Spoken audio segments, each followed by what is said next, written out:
Congress committee की लमचिंग लमदाक मखादा अखोई मणिपुर प्रदेश Congress committee अमदी Ram राइजनी हाइजरिबा अदुंगो Rangi अचुम्बा नीति अदुना लेबा असिबु वायलिबनी माकी मतौ तमना भारत अछे लाइबनी आइना खलिबा लेकोल लमगी मोंगदा लेरांग सुना सातपा कालुप सिंदा थुंगना लेबा केनबा कया अकोनबा भारत असिगना भारत कुमामादा असिगुंबा डेमोक्रेसी की मिंगदा अदुंबा ऑटोक्रेसी ओइबा मी अमगी वाखलोंदा लेबाक ngakpase akoina tauroidobni haiba wakataduni ngasi akoina phamiba ngasi akoina kauiba president asi akoina hainingi madudi asigulaba mioi kharagi kana nembidamakta mioi poti kya bu hanaba bharat leriba lari kya lami kya simi kya naron thau khundaba kya ase pathanta sijaraknabagi adunaba suicide tawnabagi lambida lakse koi punamaki lagum thibani amna bharat asibo kanji haiba tarakadi असिगुलबा नियम नीति कायदा चलिबा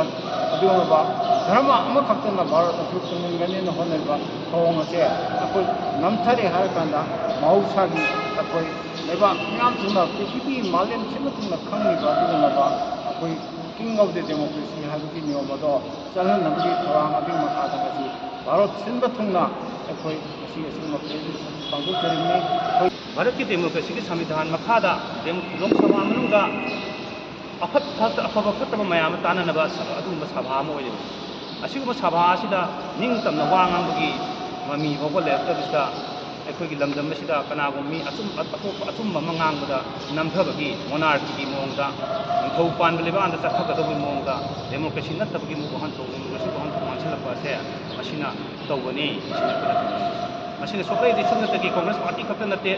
Congress party नत्तब अतोप party मयामसु हाइदिबो Rahul Gandhi को सिगुंबा trial तौदना महोंदा चथलनि पमागी इमुंग मनुंग महोंदा तमनना अदुस Karamba Rahul Gandhi मागी मपा मागी मबो mama पुनमक दगी मधोगी मतमदगी Bharat की संविधान को ngaknaba Bharat की निंगतम खनदु मतपाई कथोक्तबा मकोई इसिना दैमाय सिदा तिनना लेरिबा दुनबा इकाई खुंगाई ओबि इमुंगी मसु इकाई खुंदबसे मसी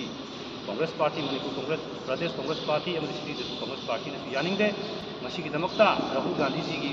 अखोना पुनमक लेपी है खमन अखोना प्रेस कन्फ्रेंस पांथोक्चबनी